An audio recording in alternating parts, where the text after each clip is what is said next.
It is Saturday, and today we are all gonna get to be gay together. Because the topic is gay FTMs. You don't have to be gay with me, but you can be. No, you can't. I'm taken.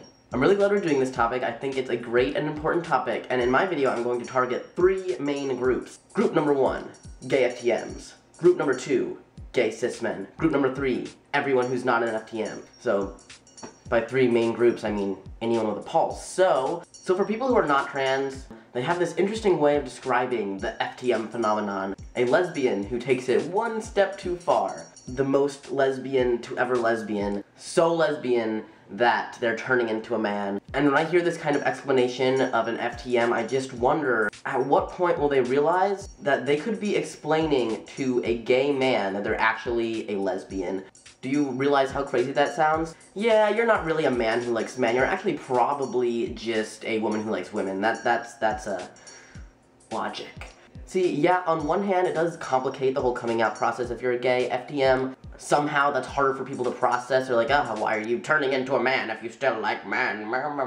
That's probably what all of your relatives sound like. But at the same time, I think being a gay FTM, or at least the existence of gay FTMs, kind of helps cis people understand that trans is an actual thing. It's not just like a hypersexuality, it's something separate, because if anyone raises their eyebrow at the existence of a gay trans person, then they haven't fully grasped the idea behind sexuality and gender being 2 separate entities. Are they entities?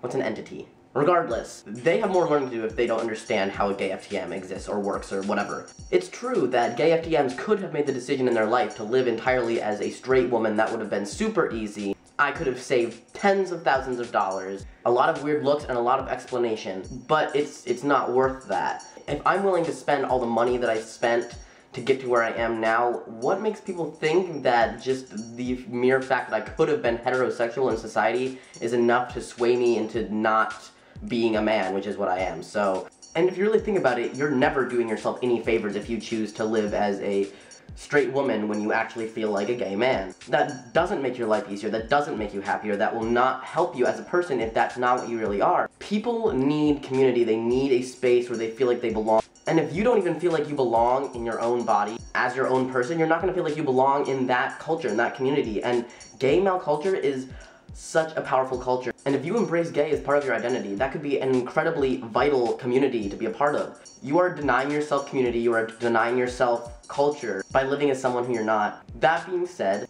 gay male culture is extremely scary. You might feel like you don't have the same experience and that you won't fit in and that they won't like you because you're different. But if you're a gay man, you're a gay man. You fit in. All gay men are different. There's millions of different kinds of gay men and they all fit into this same culture, and that includes gay FTMs. Even if FTM is a huge part of your identity, you still fit in with gay male culture somehow. Do you know how many names there are for all the different kinds of gay men? Twink, bear, otter. There's like 1 million animals in the gay male community. If you're a man who likes men, there is a place for you in that community. If you want that community, it can be so good for you. But the scariest thing for me, trying to, break into that culture, not in an illegal way, just like a opening the doors to gay male culture way. The scariest part is thinking that I might not belong because I don't have as much experience being a gay man as them.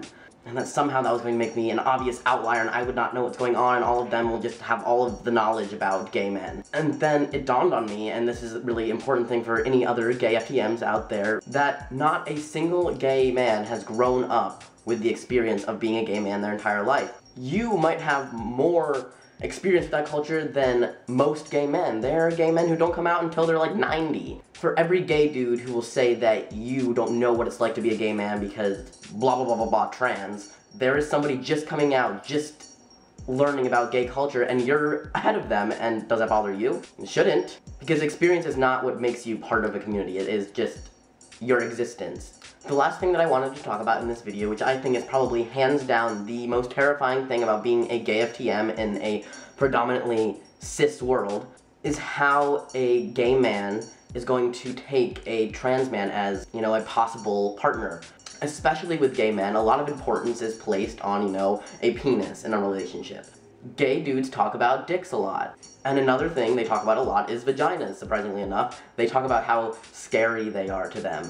For a gay FTM, that is terrifying, because what if you can't find somebody who will accept your body? And a lot of them might push that aside instantly and say they're not willing to try that, they're not willing to explore that, they'd rather just have, a gay dude with a dick. I would just like to let all other gay FTMs or FTMs who like men out there know that a huge percentage of gay men are actually very, very open to that. Either they know a lot about it, or they have no idea what's going on, but they're willing to try because they like you or they like the way you look, depending on what you're looking for. My boyfriend, who is completely new to the whole trans thing, told me a story the other day, and I asked him to repeat it for this video so I could put it in it, so maybe it'll make you feel less nervous about, you know, the big bad cis gay man. And you're going to have to turn CC on because I did not physically caption it, I captioned it inside YouTube, so you have to turn CC on to know what he's saying unless you know sign language. And on that note, here you go.